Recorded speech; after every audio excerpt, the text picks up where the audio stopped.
Oi, tudo bem? Bem-vindo, bem-vinda a mais uma Prosa com Bertaglia, prosa fantástica, onde nós trazemos aqui as pessoas que têm a tendência e o desejo de compartilhar o conhecimento e as suas experiências de vida. E olha que tema fantástico estamos trazendo aqui hoje: prioridade na educação para a sustentabilidade.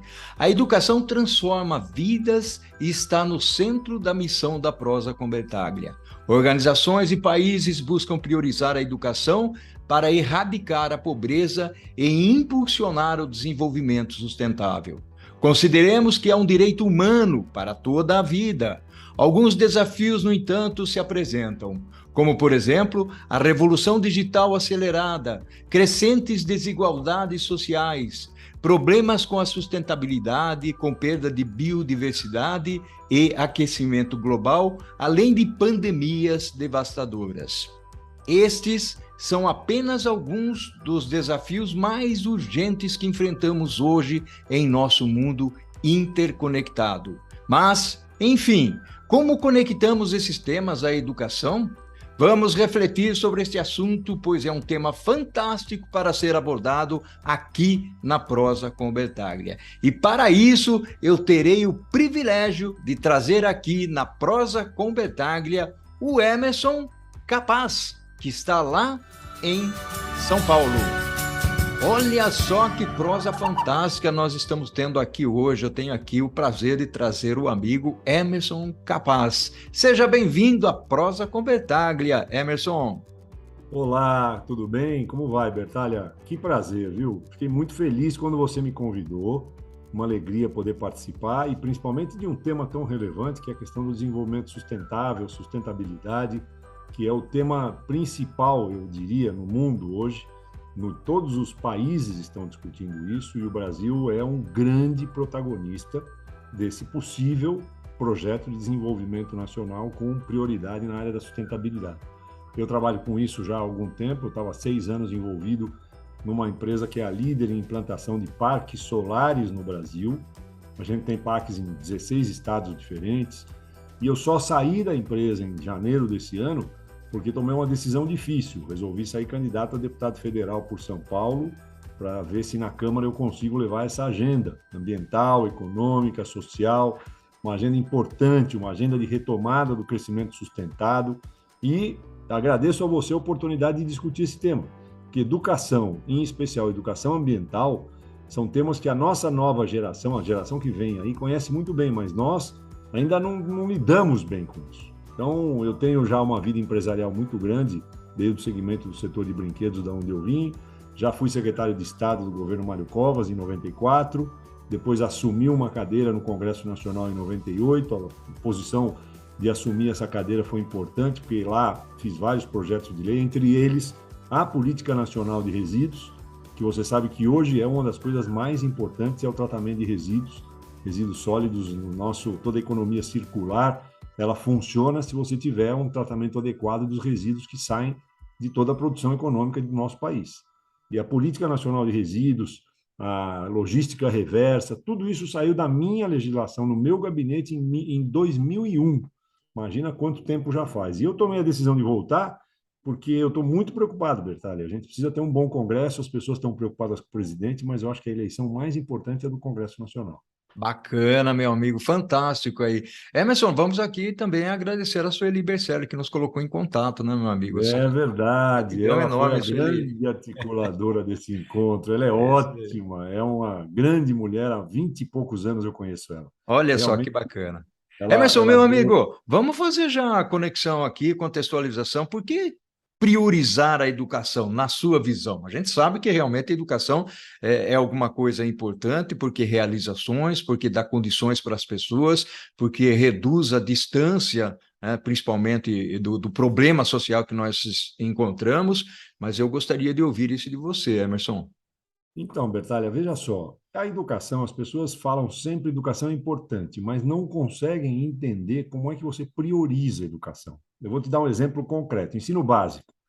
Nosso ensino básico, aqui comparado com os países europeus, nós temos um investimento no ensino básico, que envolve nível 1, escola, por exemplo, creche, pré-escola, ensino fundamental 1, nós temos um investimento aqui que é 1/3 da Europa. Mas nas universidades o nosso investimento é igual. Então você tem um desbalanceamento e a criança que entra na escola pública e não tem condição de pagar uma escola privada, ela já entra em defasagem. E aí todo mundo fala em distribuição de renda. Nossa, nós temos que melhorar a distribuição de renda no Brasil. E é verdade, é uma das piores do mundo. Mas você só muda isso se o ensino público for igual ou melhor que o privado. Por quê? Uma mãe que não tem condição de colocar o filho numa escola privada, ela vai colocar no ensino público e a distância da capacidade e o aprendimento do filho já nasce desigual. Então, lá na hora das vagas em escola, só aqueles super bem dotados acabam conseguindo competir. Aí está o primeiro erro. Então, a gente tem que investir fortemente no ensino fundamental e ensino básico. A segunda questão do ensino hoje é que nós estamos discutindo aqui, você vê, a pauta da sustentabilidade, e nós vamos entrar nessa questão da educação ambiental. Importante, as crianças, você vê, nas residências hoje, os nossos filhos pedem para a gente separar os resíduos mais do que a gente se preocupa com isso. Eles têm uma noção interessante dessa questão de resíduo sólido já, que a gente tem que separar o lixo. Olha, comida vai para um lixo, plástico vai para outro, papelão vai para outro. Eles sabem direitinho isso. Aí vem a coleta de lixo, mistura tudo. Né? Então, o que adianta a gente fazer uma separação em casa se isso não vai para os caminhos adequados? Isso é tudo educação, é consciência, conhecimento de como funcionam as coisas. Então, a educação está na base de toda a sociedade. Eu tenho certeza que a gente precisa mudar isso. Bacana. E aí, Emerson, eu queria explorar um pouquinho mais essa parte que você comentou, principalmente quando nós conectamos a parte da educação com o desenvolvimento sustentável, porque nós falamos muito, inclusive aqui na Prosa com Bertaglia, nós já falamos sobre educação, sobre sustentabilidade, sobre logística reversa, são temas que são muito atuais e estão aí. E há uma outra relação com o ESG, que é meio ambiente, que é o lado social, que é a parte da governança corporativa, tanto no meio privado como no meio público. Eu queria explorar um pouquinho mais, eu queria que você falasse um pouco mais dessa conexão da sustentabilidade, porque eu enxergo, e aí nós conversamos um pouco nos bastidores, né, Emerson? Eu enxergo isso como um elemento muito importante para o futuro da humanidade.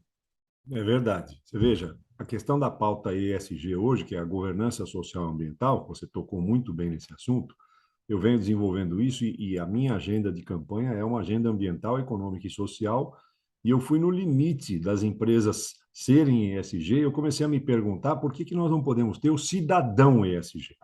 Aí entra de novo na questão da educação para a sustentabilidade. O que é um cidadão ESG? Cidadão ESG é aquele que faz a mesma coisa que se pede nas empresas, só que no seu dia a dia.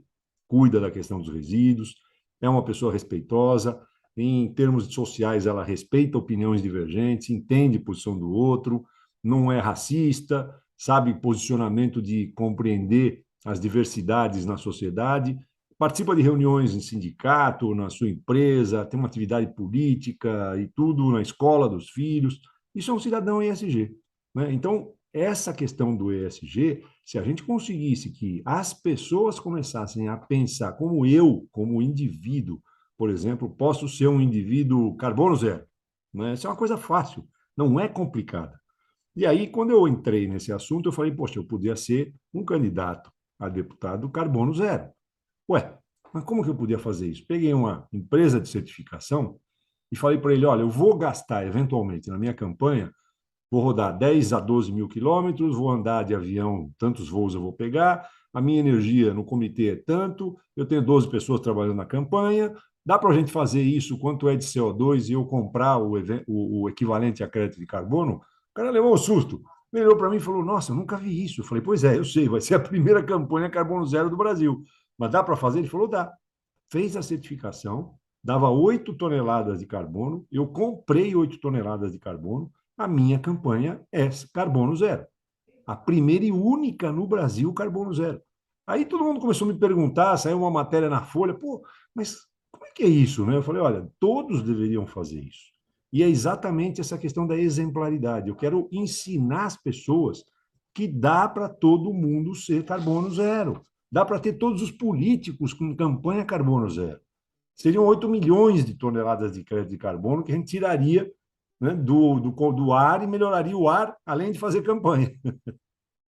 Olha só, que bacana. É uma visão bem diferente. Bom, aqui eu parabenizo você por essa iniciativa, porque na Muito obrigado. realidade o que a gente vê, o Emerson, e aí eu trabalho muito mais conectado às organizações que estão muito mais preocupadas com reputação, com imagem, trazendo, eu vou trazer aqui uma expressão, né, muito mais um marketing, né, muito mais Isso. mercadológico, olhando por essa perspectiva, mas nós realmente precisamos agir, precisamos colocar em prática. E aí nós falamos um pouco da conscientização, e você tocou num tema aí que me chamou muita atenção aqui, que é o cidadão ISG.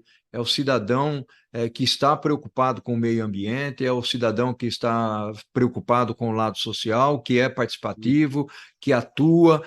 O quanto, na sua visão, existe a consciência desse lado, porque aí nos remete novamente para o lado da educação, né, o Emerson? Claro, sempre, sempre. Hoje nós estamos vivendo um momento político muito difícil no Brasil, né, Bertalha? Se a gente for analisar, nós estamos aí radicalizados em extremos, quando a questão do bom senso é extremamente importante, né? A gente precisa ter bom senso, independente de posicionamentos. Se a pessoa tem uma determinada opinião, eu tenho outra, eu respeito a opinião dela, tento convencê-la, discuto, debato em alto nível, mas eu tenho que entender que opiniões diferentes fazem parte do dia a dia da política. Eu não posso recriminar alguém porque ele defende uma determinada posição e eu defendo outra. E, ao contrário do que a gente gostaria, algumas candidaturas estão extremamente radicalizadas em dois extremos. Eu adoraria que a gente tivesse um caminho de bom senso e de centro, né? De centro mais equilibrado, vamos dizer assim.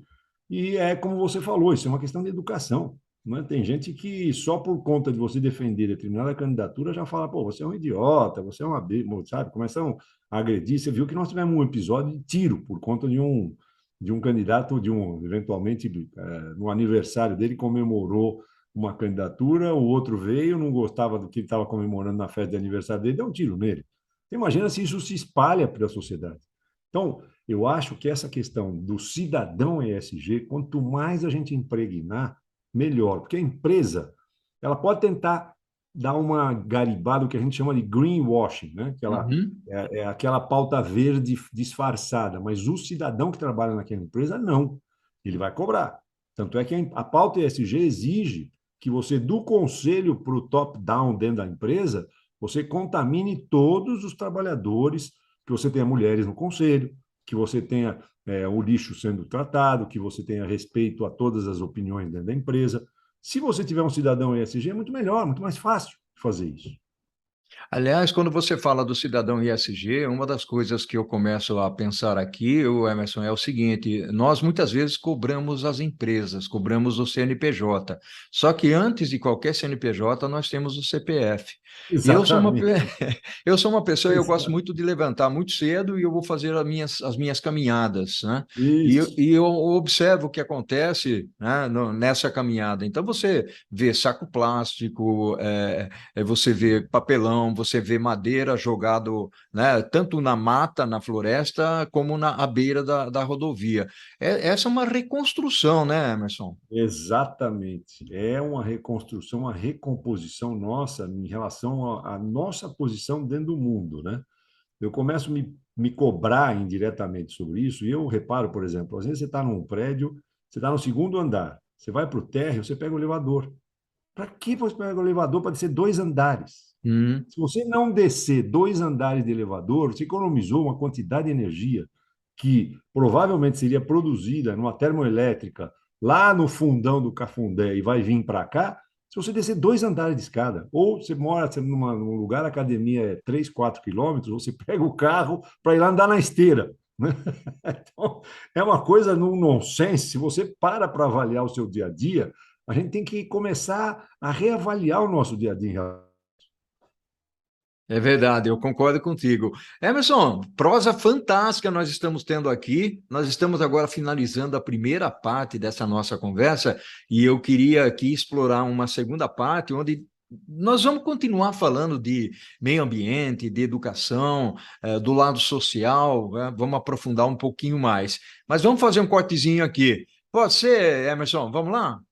Pode, com prazer, estou à disposição. Maravilha, meu amigo. Olha só que prosa fantástica nós estamos tendo aqui com o Emerson Capaz. Emerson, muito legal que você está trazendo alguns termos aí que eu fiquei realmente aqui deslumbrado. Essa história do cidadão ESG, muito bacana. E essa conexão que você está fazendo aí com relação à educação, ao lado social, ao desenvolvimento sustentável. E eu queria seguir nessa toada aí, mas desbravando uma partezinha que eu julgo muito importante. A gente vem falando muito disso aqui na prosa. Como é que você enxerga a relação, Emerson, entre a educação e a desigualdade social?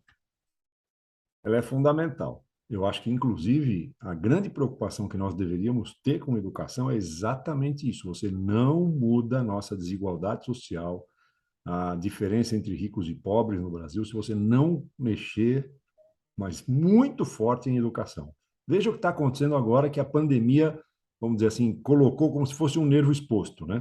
Porque a gente sabia que o Brasil era desigual, mas na pandemia nós descobrimos o quanto ele é desigual de ver pessoas que, por não terem condições de serem atendidas no SUS, e olha que o SUS é o herói nacional hoje aqui, né? Mas se algumas pessoas que não conseguiram ser atendidas no SUS morreram. Morreram por não conseguir tomar vacina, porque não chegou a vacina, porque de repente falaram que vacina era um problema. E não, a gente não pode. Isso é uma questão extraordinariamente importante. E quando você faz a conexão do meio ambiente com saúde, por exemplo, a chikungunya, zika e vários outros tipos de gripe, pandemia que nós tivemos, é por conta da invasão dos humanos na área ambiental. Na hora que você começa a desmatar, entra os bichos que chegam e não têm espaço para viver e invadem o nosso dia a dia, se transformam nesses novos surtos que nós temos no Brasil. Por que que isso acontece? Por exemplo, inundação. As pessoas não sabem que na casa dela, que mora na periferia das cidades, onde tem rios que inundam, aqueles rios inundaram com chuvas torrenciais porque nós não temos mais uma vinda da Amazônia de os chamados rios fluviais. Então, ou você tem chuvas extremas ou secas extremas. O clima está desigual. Então, isso interfere no dia a dia das pessoas, as pessoas começam a perceber e falam: poxa, é verdade, eu preciso mudar minha postura. Então, educação e desigualdade têm tudo a ver, tudo a ver. Porque na escola, se eu consigo aprender melhor numa escola pública, eu vou disputar vagas igual aquele filho de alguém que tem um poder aquisitivo maior e vai colocar o seu filho numa das melhores escolas aqui, que vai ter a chance de disputar emprego com o filho de alguém que não tinha renda. Você lembra lá, anos atrás, a escola pública era igual à escola privada. Quantos líderes hoje foram educados em escolas públicas? Né? Uhum. Muitos até comentam: nossa, eu tive a satisfação de participar, na minha vida inicial, de uma escola pública e fui super bem educado. Hoje, não. Então, é questão de política pública. Gente que está administrando o nosso país, que tem que direcionar as verbas adequadamente para esse tipo de coisa. Que bacana. Aliás, eu aqui já digo, dou um testemunho, né? Eu vim da escola pública, né? Aí, Então, você vê. Eu então, estou falando de você, tá vendo? é. E aí, Emerson, tem um ponto interessante, né? Porque muitas vezes a gente fala de igualdade, desigualdade, mas é muito mais uma questão de justiça social. Na segunda e Também. terça-feira, eu fui dar uma palestra, eu fui convidado para dar uma palestra, porque eu sou uma pessoa voltada para o mundo empresarial, estratégias, logística, supply chain, são os meus temas preferidos. E ali eu tinha cerca de 500 alunos, 500 estudantes. E eu pensei o seguinte: poxa, mas se eu for falar de conceitos logísticos ou conceitos de estratégia, isso o professor já está dando na classe, né? Aí eu derivei por uma perspectiva muito mais voltada para a carreira, é muito mais voltada para a autoconsciência, voltada para a educação, voltado como é que eles devem se comportar na sociedade, né? E isso realmente foi importante, porque no final eles vieram conversar comigo e me deram um feedback extremamente interessante sobre essa conversa. E aí eu gostaria já de puxar um outro assunto para você, que é exatamente isso. Você tem uma visão voltada para uma necessidade que o país tem, e que as pessoas têm, e por isso você está partindo para uma candidatura. Mas você enxerga que na sociedade as pessoas, né, possuem, embora elas tenham um papel, mas você acredita que elas estejam buscando, realizando isso em prol da educação, em prol de uma educação melhor, em prol de uma justiça social mais interessante? A gente percebe que muita gente fala sobre isso, mas isso está realmente acontecendo, Emerson? Olha, Bertalha, infelizmente ainda não. Assim, eu acho que nós temos um problema no Brasil, com relação às autoridades, nós temos um problema da exemplaridade. O que eu chamo de exemplaridade? Hum. A figura da autoridade pública é aquela que deveria ser aquela que sabe que as pessoas estão olhando o que você fala, então você tem que se posicionar e ser coerente nas suas atitudes com aquilo que você prega. Então você veja, é muito difícil você ver governos investindo em saneamento básico. Por quê? Porque o saneamento básico fica embaixo da terra e a visão deles é ninguém vai ver. Mas é a coisa mais importante que tem você investir em saneamento. Nós ainda temos 70%, 60% das pessoas que não têm água tratada na sua casa. Então, isso é uma política pública que agora a gente assinou, aprovou o marco do saneamento, que vai espalhar investimento em saneamento no Brasil inteiro. Ótimo, mas demoramos 20, 30 anos para isso sair. Então, eu acho que tem uma questão da política pública, que é a questão da exemplaridade. Eu sei que se eu assumir um cargo público, eu tenho que dar assim um tipo de postura, primeiro, respeito ao recurso público, extremo, né?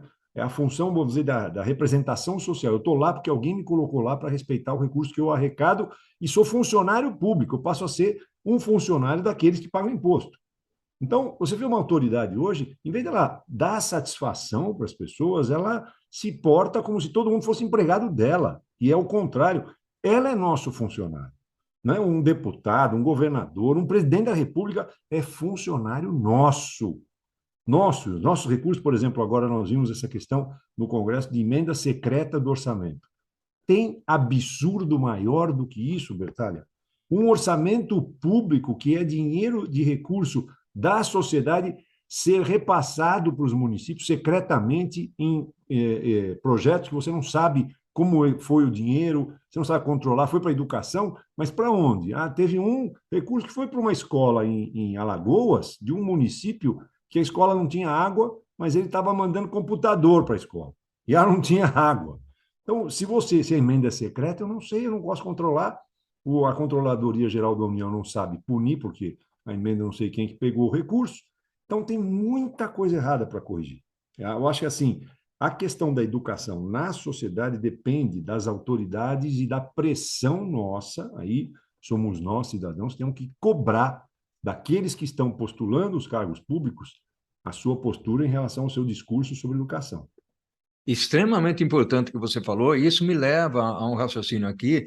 Eu estava pensando, né, quando você fala de pessoas, de exemplos, me remeteu a um conceito de liderança pelo exemplo, ou seja, pessoas que lideram, pessoas que assumem posições e que deveriam, de alguma maneira, conduzir. E aí eu faço uma pergunta para você, porque quando você fala em educação, tem dois aspectos. Primeiro onde estão os nossos líderes? Porque nós precisamos de líderes, né? Em todos os níveis. Eu não estou falando só de setor público, não, mas em todos os Sim. níveis nós precisamos de uma liderança, mas uma liderança que seja efetiva, né?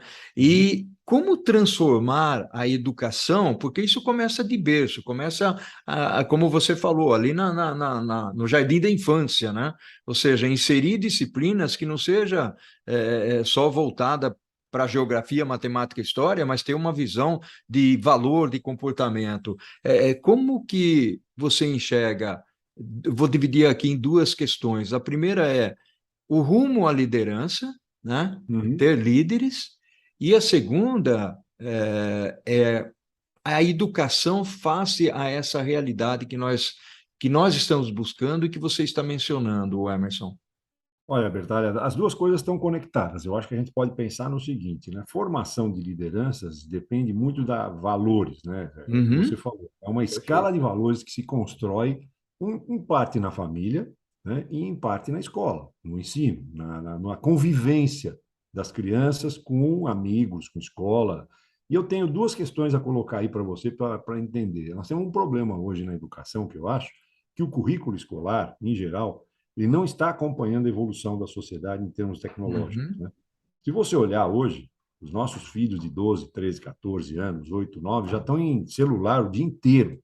Eu dei um dado outro dia impressionante que os pais estão se perguntando por que os filhos ficam tanto tempo no celular, e aí foi feita uma pesquisa, né, em cima das crianças, por que as crianças estão tanto no celular. E descobriu-se que, por exemplo, crianças de 2 a 6 anos, 33% delas têm celular próprio. Como é que pode? De 2 a 6 anos. Se você vai de 6 a 9, isso vai para 54%. Tem seu celular. Quando não tem, 40% delas usam dos pais. Então, a gente tem que se policiar em relação a isso e a escola tem que se preparar para ensino digital, para educação digital, para as crianças que saem do celular vendo milhares de coisas ao mesmo tempo, chegam na escola, é aquele mesmo ensino tradicional, aquela pauta de 20 anos atrás, de ensinar para a criança, como você falou, geografia, tudo bem, história, discutir um pouco e tal, mas é preciso começar a complementar isso com esse papel da liderança ambiental, do futuro ambiental, da questão do papel da sociedade. A gente falava muito na época de educação cívica. Você lembra que tinha educação Lembro. cívica? Mas, na verdade, talvez tenhamos que rediscutir não a educação cívica, mas a educação para lideranças. É, educação moral e cívica. Educação moral e cívica. Nós temos um vazio de lideranças no mundo, não é só no Brasil. Hoje é um vazio de lideranças mundial extraordinário. Você pensa, bom, deixa eu olhar quem é a figura política mais importante do mundo hoje. Você cai no Papa. Né? É Você vai cair verdade. no Papa. É verdade. Você vai cair no Papa. Como é que o Papa é uma liderança mundial hoje? É importante, mas qual é a figura pública que nos inspira? Nós tínhamos lá atrás dos Estados Unidos o presidente que era um craque, né? Que era o. Ah, me fugiu o nome dele agora. O presidente antes do Obama? Obama. Uhum. Obama era um presidente extraordinário, inspirador, era um cara diferenciado, a esposa dele, uma mulher extraordinária. Esse era um líder inspirador. Aí você vai buscar, você começa a rarear, não tem as pessoas, os líderes são muito fracos hoje em geral. Nosso país, então, o vazio de lideranças é de presidente a governo, a prefeitura, assim. Nós passamos um período discutindo besteira na vida pública e as pessoas deixaram de ter atração por fazer vida pública. Quem vai para a política, as pessoas já olham de olho meio esquerdo, assim, esse cara quer fazer política, acho que ele quer ficar rico. E nunca deveria ser isso. Né? Política é uma nobreza. Fazer política com P maiúsculo é nobre. Costurar, conseguir entender as demandas da sociedade e levar isso para transformar isso em lei. É uma das coisas mais interessantes que tem. Eu adorei meu papel 4 anos no Congresso, em 98 até 2002, e não estou voltando assim com aquela coisa de, está voltando porque quer. Não, eu quero fazer mais. Eu quero levar uma nova pauta, eu quero construir um caminho de um novo modelo de contrato social. Aliás, essa é uma discussão interessante para você, viu, Bertalha? Uma escritora, presidente da London Economic School, ela escreveu um livro chamado Cuidar uns dos outros. Extraordinário, pós-pandemia, dizendo que, após a pandemia, todos os países precisam rediscutir o seu modelo de contrato social. Porque a pandemia mudou a nossa vida. Mudou a educação, mudou a questão de relacionamento entre as pessoas. Nós hoje trabalhamos em casa, o computador entrou de vez na nossa vida. As crianças estão sendo educadas via internet, quando faltam, vão para a aula virtual. Mudou tudo. Saúde mudou, né? Relacionamento nosso com vizinhos, a gente sai, fica mais em casa, está mais enclausurado, e tem que rediscutir o contrato social. Isso é uma das coisas que eu quero levar para o Congresso, fazer um pacto no Congresso para reavaliar horário de trabalho nosso. As pessoas querem ser contratadas, mas querem flexibilidade no seu contrato de trabalho, querem poder ficar sexta-feira trabalhando em casa.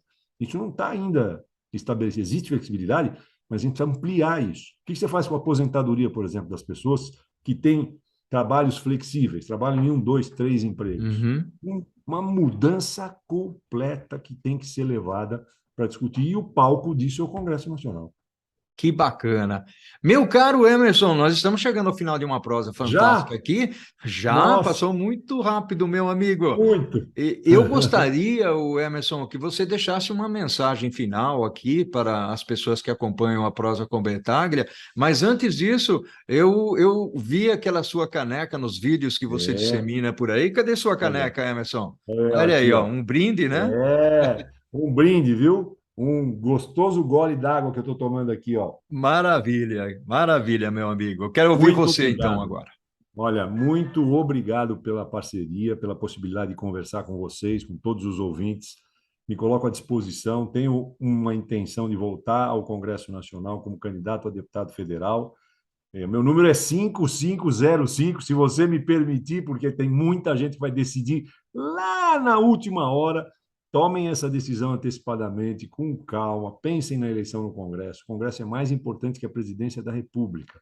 A gente tem que escolher bons deputados federais, estaduais, bons governantes. Isso vai mudar o país. E eu vou ao Congresso com espírito público.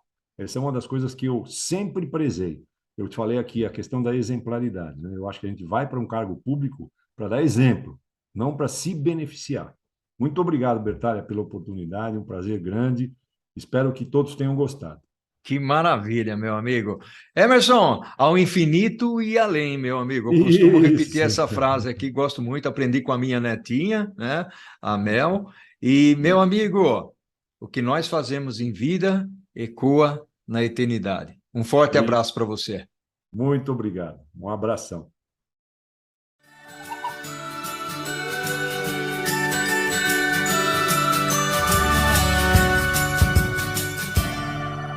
Ao infinito e... Amém!